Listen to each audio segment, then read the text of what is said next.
मेरे गुरु महेश्वर शिव को मेरा प्रणाम है। वर्ण गुरु भ्राता साहब श्री के चरणों में मेरा प्रणाम है। शक्ति स्वरूपा माँ नीलम आनंद जी के चरणों में मेरा प्रणाम है। और उपवन में साहब श्री के जन्मदिन के उपलक्ष्य में उपस्थित आप सभी गुरु भाई गुरु बहन के चरणों में मेरा प्रणाम है। और आप सभी को दीपावली की हार्दिक बधाई, शुभकामना। उससे भी बढ़कर उनके लिए शुभकामना जिनका जन्म आज के दिन सन 1948 में, तारीख भी यही थी, दिन भी यही था और पर्व भी यही था। दीपावली 31 अक्टूबर सन 1948 को।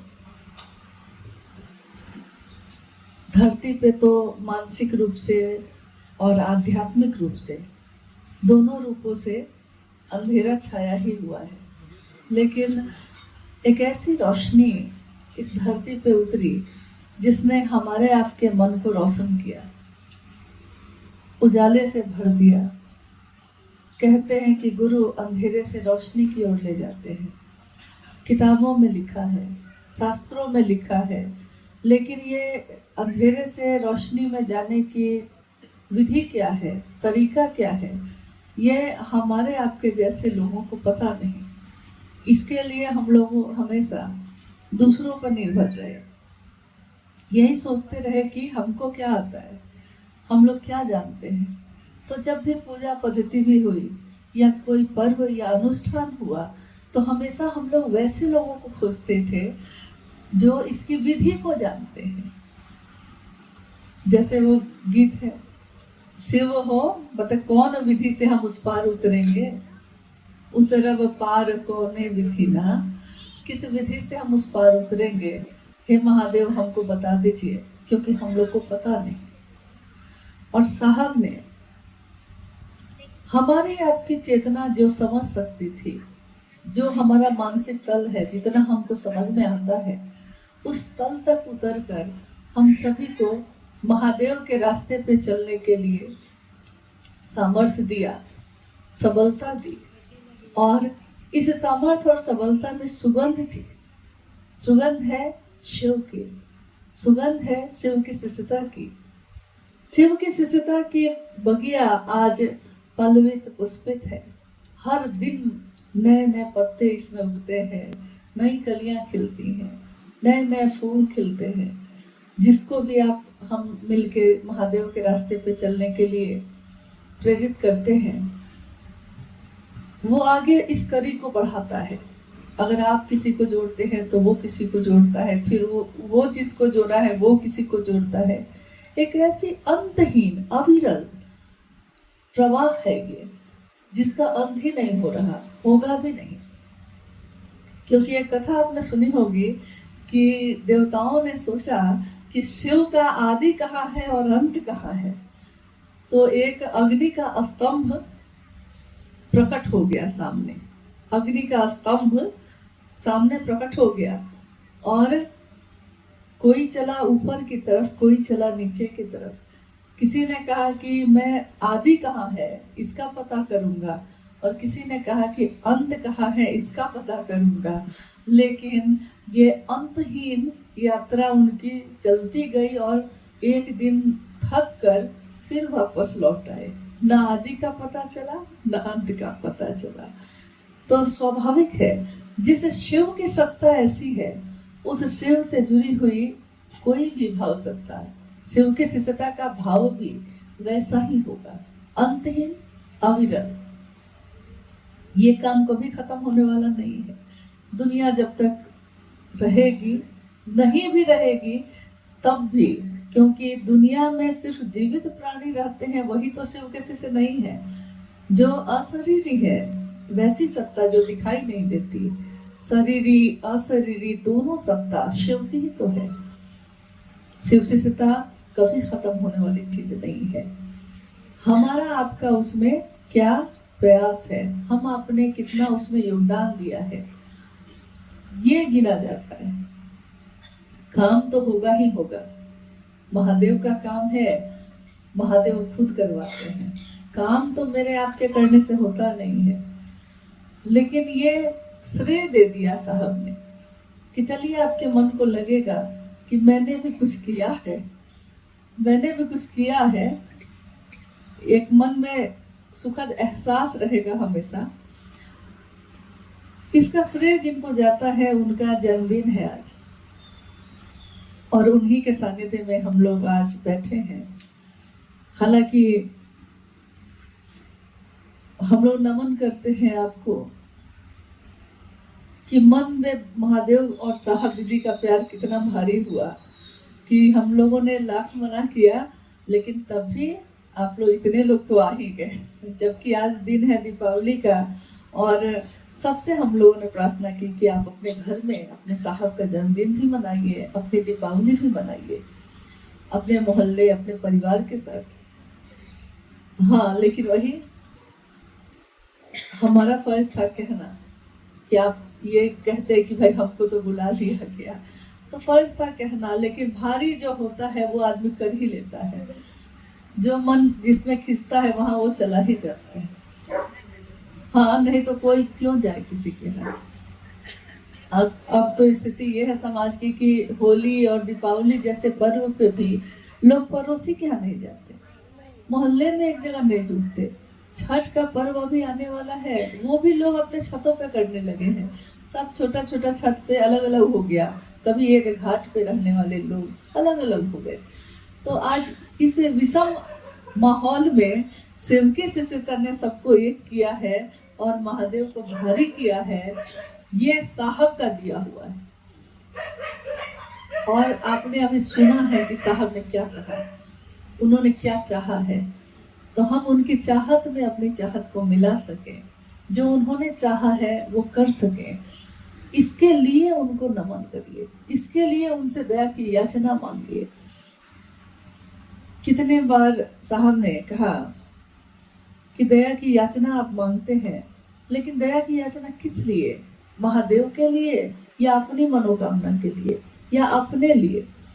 अगर महादेव के लिए आप रो सकते हैं तो महादेव के लिए रोने वाला आदमी वो चाहे तो क्या नहीं हो सकता है।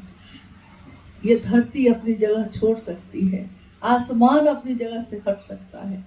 क्या ऐसा है किम न सिद्धते भूतले, क्या ऐसा है इस धरती पे जो उपलब्ध नहीं होगा? तुम नहीं तो कोई नहीं, तुम मतलब तुम।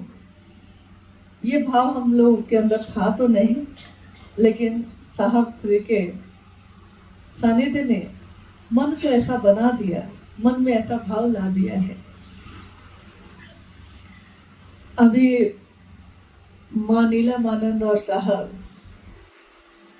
उनकी नजर है हम सभी पे, हम सभी शिव शिष्यों पे, कि अपने गुरु शिव की स्थापना जो उन्होंने की, स्थापना तो थी ही, पुनर्स्थापना की, जीवंत बनाया उस शिव को। माँ नीलमानंद जी ने कहा कि शिव तुम जागो। साहब ने इसकी व्याख्या की, शिव तुम जागो, इसका ये अर्थ नहीं है कि शिव सोया है, शिव तो जगह ही है, ये धरती सोई है। धरती पर रहने वाले लोग उस शिव को भूल गए हैं, महादेव को भूल गए हैं। तो उन्होंने कहा कि महादेव को जगाने का काम करना है। और देखिए, क्या ये सिर्फ साहब और दीदी के वाक्य थे? क्योंकि उस समय तो साहब जो भी कहते तो उसको अक्सर कागज पे लिखकर पूजा घर में रखा जाता था, और माँ नीलमानंद उसको रखती थी, और उस पे महादेव की मोहर लगती, उस पे कुछ निशान आते, त्रिशूल के, बेलपत्र आते, बेलपत्र की बारिश होने लगती। सारे लोगों के समक्ष ये सब दृश्य होता। अद्भुत समय था, दुनिया के लोगों ने ऐसे समय को भी देखा। उसमें एक समय जब ऐसा आया कि शिव कसी से बनाने के लिए हम लोग को क्या पद्धति अपनानी चाहिए, इसी पे बात हो रही थी।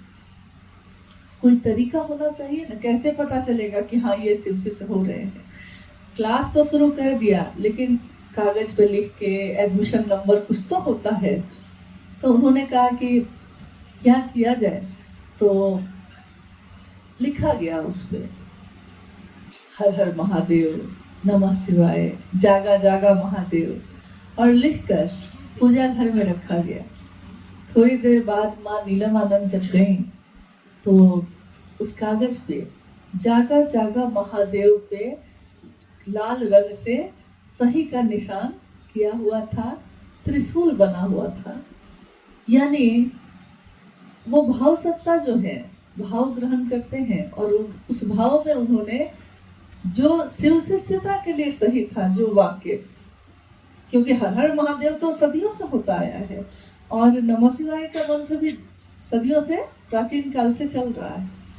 तो जागा जागा महादेव आज तक इतने प्राचीन भारत के इतिहास में कहीं पे भी आपने इस शब्द को नहीं सुना होगा, जागा जागा महादेव, ये नहीं सुना होगा। हाँ, और देखिए शिव का शिष्य बनने की घोषणा शुरू हो गई इसी के साथ। ये शब्द जो है, इस शब्द में ताकत है, क्योंकि शब्द सिर्फ अक्षर नहीं होता है, किसके द्वारा कहा गया, किसका आदेश है, किसका चैतन्य है उसमें, मतलब किसकी ऊर्जा है उसमें, इसका प्रभाव होता है। बोलते हम आप हैं, लेकिन प्रभाव तो उस शब्द का है। हम जैसे ही किसी को कहते हैं, आप खुद बताइए कभी किसी की घोषणा आपने की है, और जब ये वाक्य आप बोलते हैं तो आपको कैसा महसूस होता है? आपका शरीर, आपका मन रोमांचित हो जाता है, एक सिहरन सी होती है, लगता है जैसे कुछ संचरित हो रहा है, कुछ हम दे रहे हैं, कुछ हमें आ रहा है, ऐसा लगने लगता है इस वाक्य को बोलने से। आज तक तो इसकी का प्रचलन नहीं था, नहीं, शिव की कथा का प्रचलन था। शिव पुराण, रामायण, महाभारत, गीता, शिव पुराण बहुत सारे घरों में रखे थे, और गांव में, शहर में, मंदिरों में इसकी कथाएं होती थी, आज भी होती हैं।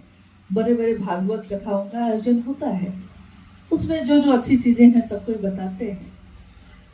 लेकिन आज से पहले कभी भी किसी भी चीज में, अध्यात्म के जगत में कहीं पे भी आपने किसी देवी, किसी देवता के साथ चर्चा शब्द सुना? नहीं सुना होगा। अप्रतिम है ये शिव की शिष्यता, जिसका कोई जोड़ नहीं, जो बेजोड़ है, एक ही साँचा बना के जिसको तोड़ दिया गया, क्योंकि उसमें दूसरी चीज नहीं बन सकती। शिव की चर्चा, शिव की चर्चा का कोई प्रचलन नहीं था, लेकिन शिव की चर्चा शुरू हुई, और जब शुरू हुई पहले तो लोगों ने कहा कि अरे ये तो गरीबों सबका काम है, अरे ये तो इन लोगों का काम है, अरे ये लोग क्या बोलेगा, इन लोगों को आता क्या है।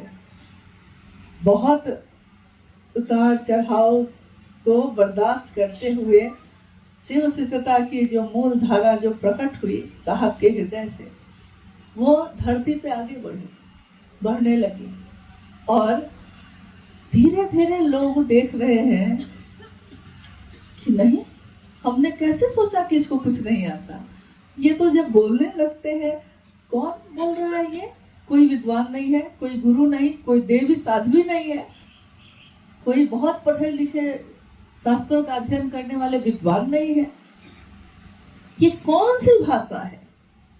इस भाषा का प्रयोग क्या आज से पहले संपूर्ण विश्व के किसी भी धारा में हुआ है? जिसमें जो आपके हृदय से फूटे वो आप बोलिए। ये स्वतंत्रता नहीं थी, न किसी धर्म में, न तो अध्यात्म में, क्योंकि उसमें भी ये था कि जो शरीरधारी गुरु ने बताया है आपको अक्षरशः वही बोलना है, जो मंत्र उन्होंने दिया है आपको वही करना है। आपकी अपनी व्यक्तिगत, आपका जो अस्तित्व है, आपकी जो चेतना है, वो फूट जाए, वो फूल की तरह खिल जाए, ये विधा तो आज तक आई ही नहीं कभी। और ये विधा ऐसी आई कि जिसमें हर हृदय में शिव का जो पुष्प था वो खिल गया, सबके दिल खिल गए। तुम मिले दिल खिले, और जीने को क्या चाहिए। ना हो तू उदास तेरे पास पास, मैं रहूंगा जिंदगी भर। नहीं, खिल गया सबके चेहरे, खिल गया सबके हृदय। आज भी जब किसी के शिष्यों की संख्या अब इतनी तो ज्यादा हो चुकी है कि गिनती नहीं की जा सकती। अजप अजप की गिनती की जा सकती है, शिव से जुड़ी कोई भी धारा, कोई भी चीज, उसकी कोई गिनती नहीं। क्योंकि जगत में गिनती है 1, 100, 1000, लाख, करोड़, अरब, खरब, उसके ऊपर। लेकिन जाते जाते, थोड़ा सा ऊपर जाते जाते उसके बाद अनंत लिख दिया जाता है। क्योंकि इसके बाद की गिनती जगत के लोगों को नहीं आती, तो लिख दिया जाता है अनंत। उसका भी एक इस तरह से निशान बना होता है। अनंत की गिनती किसके पास है? ये अनंत कहाँ जाता है? ये अनंत कहाँ से आता है? तो ये महादेव का जो, अब महादेव का जो दायरा है, महादेव का जो विस्तार है, उसकी गिनती नहीं हो सकती। तो शिव शिष्यों की गिनती कैसे हो सकती है? शिव शिष्यों की भी गिनती अब संभव नहीं है। और कहाँ कहाँ तक ये पहुंची है, ये भी बताना संभव नहीं है।